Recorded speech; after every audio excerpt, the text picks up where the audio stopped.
안녕하세요. 매매 잘 하셨나요? 오늘 우리 시장은 큰 힘을 쓰지 못했죠? 제가 요즘 여러분들에게 저점에서 매수하는 방법을 계속 알려드리고 있는데 구체적인 방법을 궁금해 하시는 분들이 많아서 좀 정리해서 말씀드리려고 하는데요. 제가 저점에서 잡는 노하우는 첫 번째는 세력들의 평단을 계산하는 거예요. 여러분들도 어떤 물건이 좋다고 생각해서 되팔기 위한 목적으로 샀는데 손해보고 팔지는 않잖아요. 세력들도 마찬가지죠. 물론 세력들도 손해보는 경우들이 있지만 가급적이면 그렇게 하지 않으려고 최선을 다하겠죠. 그런데 어떤 종목에 한 세력만 들어와 있는 게 아니기 때문에 소위 이 종목을 운전하는 주포들의 평단을 계산해 보는 거예요. 이건 저만의 계산법이 있기는 한데 시간이 좀 많이 걸리고 공개 영상에서 말씀드리기 좀 어려운 점이 있으니까 간단한 원리만 설명드리면 개인 세력주라고 할 때 거래대금에서 외인과 기관들의 물량을 빼고 계산하는 거예요. 좀 더 자세히 말씀드리고 싶지만 이건 나중에 시간이 될 때 따로 한번 다룰 예정이고요. 두 번째 간단한 방법은 차트에서 지켜주는 자리를 확인하는 거예요. 이건 스윙이나 중장기는 월봉이나 주봉에서, 단타일 경우엔 일봉에서 지켜주는 자리가 어디인지 확인을 하는 거죠. 물론 이게 절대적인 기준이라는 건 아니고 확률적으로 지켜줄 가능성이 있다는 거죠.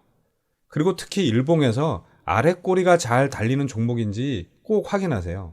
세력들도 습관이 있어서 특정 구간까지 밀었다가 다시 올리는 경우들이 많거든요. 세 번째는 오랜 시간의 경험과 노하우를 축적하는 건데요. 이건 좀 창피한 이야기인데 저는 손절을 너무 많이 해봤던 사람이라 자연스럽게 몸에 배어있는 감각이 있어요. 이게 어떤 감각이냐 하면 제가 예전에 늘 손절하던 자리가 있는데 나중에 보면 항상 거기가 거의 저점이더라고요. 그래서 이제는 기다렸다가 아예 거기서 매수를 해요. 그럼 대부분 저점일 경우가 많더라고요. 그리고 매도 역시 반대로 제가 예전에 매수하던 자리에서 오히려 매도를 해요. 그럼 거기가 거의 고점이더라고요. 농담처럼 얘기하고 싶지만 진담이에요. 그래서 저는 여러 가지 계산을 해보고 제가 보통 어디에서 손절했더라를 생각해보고 거기에서 매수하면 저점일 때가 많아요. 예를 들어 어떤 종목이 현재 7,000원대에 있을 때 매수하고 8,000원대에 가면 매도하려고 했는데 반대로 내려가서 7,000원대를 깨면 매도를 했거든요. 근데 요즘은 반대로 7,000원대를 깨면 매수를 시작해요. 다시 한번 정리해서 말씀드리면 상승할 때 매수하지 않고 예전에 제가 손절하던 자리까지 끈질기게 기다려서 매수를 하는 거죠. 물론 가끔은 이걸 깨고 더 내려갈 때도 있지만 손절폭이 크지 않고 확률적으로 오르는 경우들이 더 많은 것 같아요. 물론 제가 지금 얘기한 조건들이 모든 종목에 다 해당된다는 건 아니에요.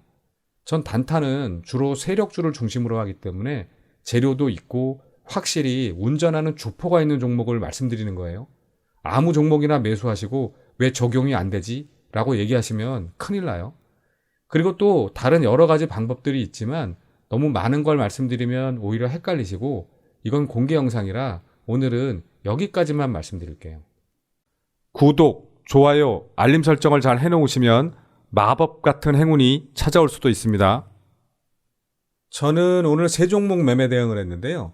한 종목은 아직 매도를 안 했고 한 종목은 저점에서 잡아서 수익을 잘 냈고 한 종목은 오랜만에 손절이 나갔어요. 오늘은 상한가를 간 종목이 별로 없어서 매매를 한 두 개는 설명을 드릴게요. 첫 번째 매매한 종목은 ST큐브인데요. 제가 요즘 가장 관심이 많은 게 바로 면역 항암제 섹터예요. 그동안 시장에서 바이오주들을 많이 눌렀지만 이 항암제 쪽은 잘 움직이죠. 그래서 매일 꼼꼼히 분석을 하고 있고요. 이 중에서도 제가 제일 관심 있는 종목 3개가 유틸렉스, ST큐브, 앱클론이에요. 그래서 유틸렉스와 ST큐브는 정말 매매를 많이 했죠. 이 중에서 오늘은 ST큐브 매매를 했는데요.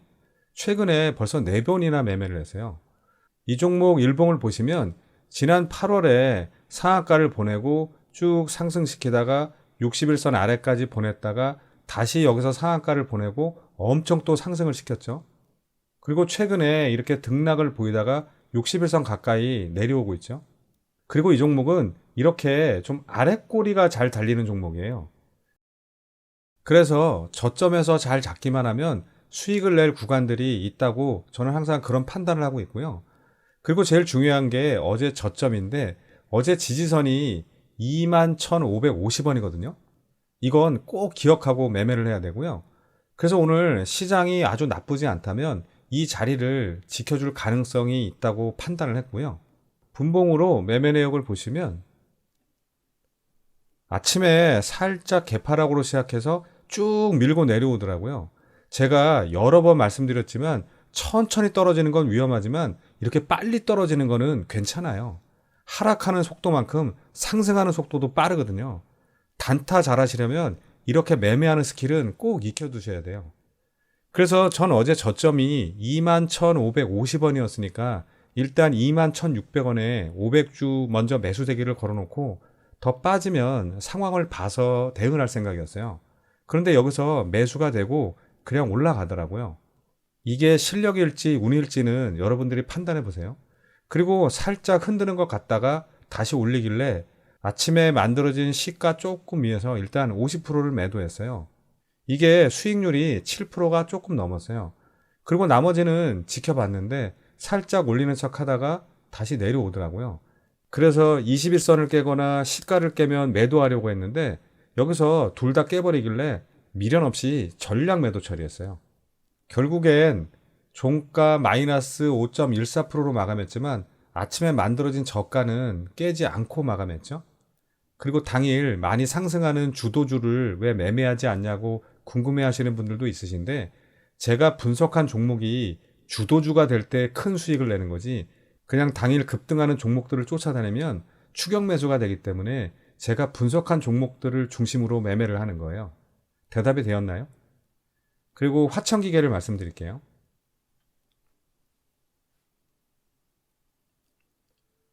오늘 이 종목은 손절이 나갔는데요.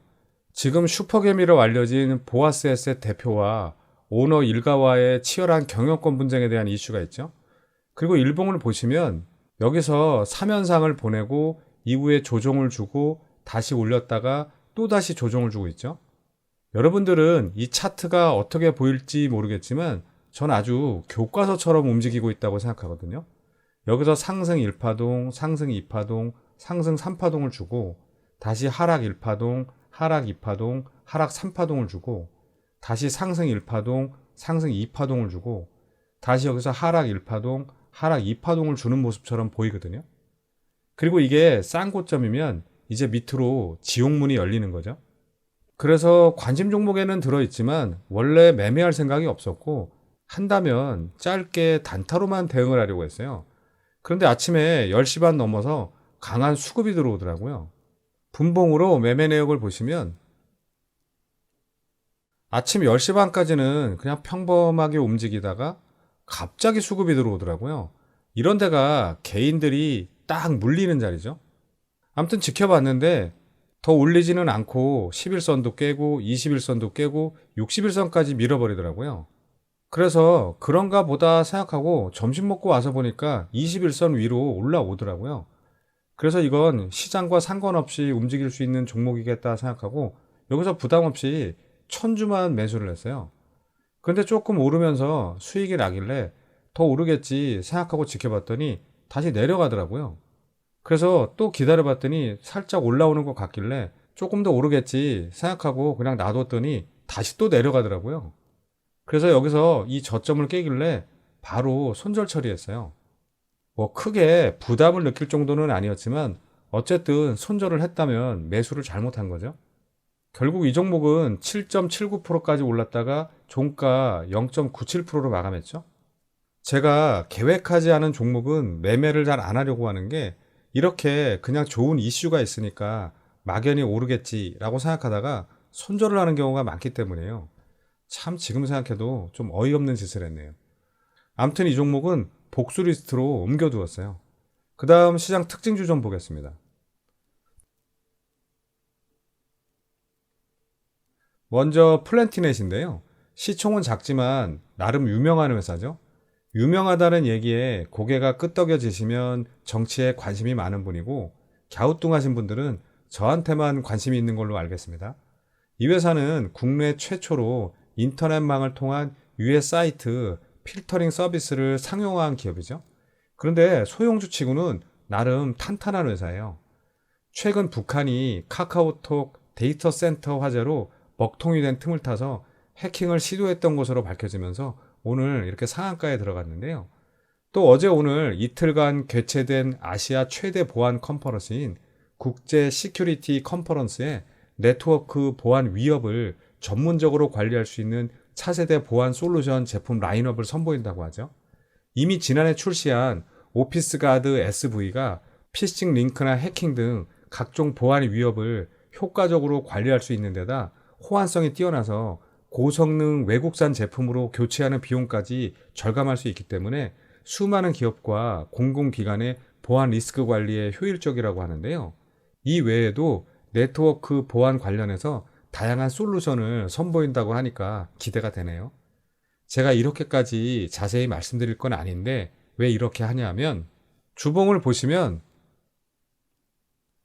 지난해 5월부터 민주당 대표 이재명 의원의 일자리 관련주로 엮이면서 이렇게 130% 이상 폭등을 했었는데요. 저도 작년에 정치 테마주로 큰 수익을 낸 종목이 몇 개 있었는데 그 중에 하나가 바로 이 플랜트넷이었어요. 제가 수익을 많이 낸 종목은 자세히 설명하는 경향이 있더라고요. 아무튼 올해 3월에 무상증자 이슈로 또 한 번 시세를 크게 주었었죠. 그런데 다시 일봉을 보시면 최근에는 이렇게 거래량 없이 쭉 흘러내리다가 오랜만에 좋은 소식으로 돌려 세웠는데요. 오늘 거래대금은 77억으로 좀 약했고 분봉을 보시면 오전에 12% 넘게 갭을 띄우고 밑으로 5% 넘게 뺐다가 바로 다시 말아 올렸죠. 앞으로 어떻게 움직이는지 관심 갖고 잘 지켜보시길 바라고요. 그 다음 인성정보 좀 보겠습니다. IT 인프라와 네트워크 장비를 제공하는 종합 IT 서비스 기업인데요. 카카오 데이터 센터 화재로 데이터 이중화 또는 다중화 의무 법안이 국회에 제출됐다는 소식이 전해지면서 오늘 이렇게 상한가에 들어갔죠.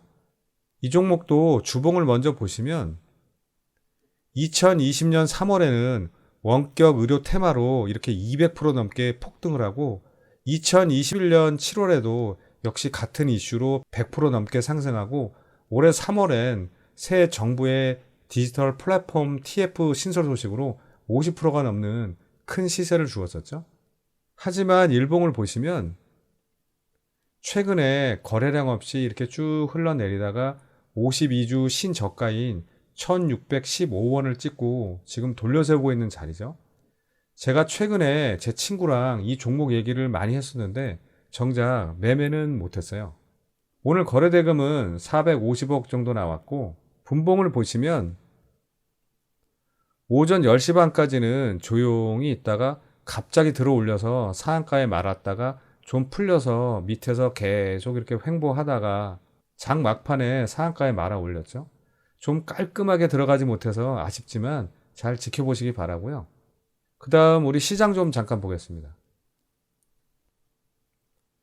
어제 미국 증시는 기업 실적 호조에 상승했는데 영국 중앙은행이 양적 긴축을 연기하지 않겠다고 밝히면서 우리 시장에도 부담으로 작용했죠. 코스피는 개인과 기관이 이탈하면서 하락했지만 외국인의 매수세에 그나마 21선은 지켜내면서 2237포인트로 마감했고 코스닥은 외국인의 매수세에도 21선 위로 올라서지 못하고 어제 상승분을 반납하면서 690포인트로 마감했죠. 여러분, 오늘 마지막으로 드리고 싶은 말씀은 주식하는 사람들은 보통 당일 거래에 상위 종목을 매매하라고 얘기를 많이 하죠. 그런데 오늘 코스피에서 거래대금이 가장 컸던 삼성전자가 마이너스 1.24% 빠졌고 코스닥에서 거래대금이 가장 컸던 에코프로가 겨우 2.62% 올랐어요. 그래서 전 이런 걸 볼 때 너무 평범한 사람들의 뻔한 기준이다 라는 생각이 들 때가 많아요. 꼭 이런 종목들을 매매하지 않아도 수급이 어느 정도 받쳐주는 종목을 골라서 저점에서 잘 잡기만 하면 하루에 5% 이상 수익을 낼 수 있는 종목들은 많아요. 그걸 찾아서 수익을 내는 게 진짜 단타죠. 자, 그럼 오늘은 여기까지 하고 난 평범한 사람이 아니라 앞으로 좀 특별한 사람이 되고 싶다 라고 생각하시는 분들만 다음 영상에서 뵙겠습니다. 감사합니다.